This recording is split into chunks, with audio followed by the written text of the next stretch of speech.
Okay, Kegi, I just wanna confirm something that is very important to me.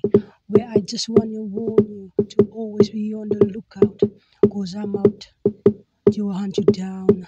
Where I went through from the hunter to the hunted. Where I just wanna be the first one to congratulate you. Souvent het zij probeer, schoor zoek met mijn familie.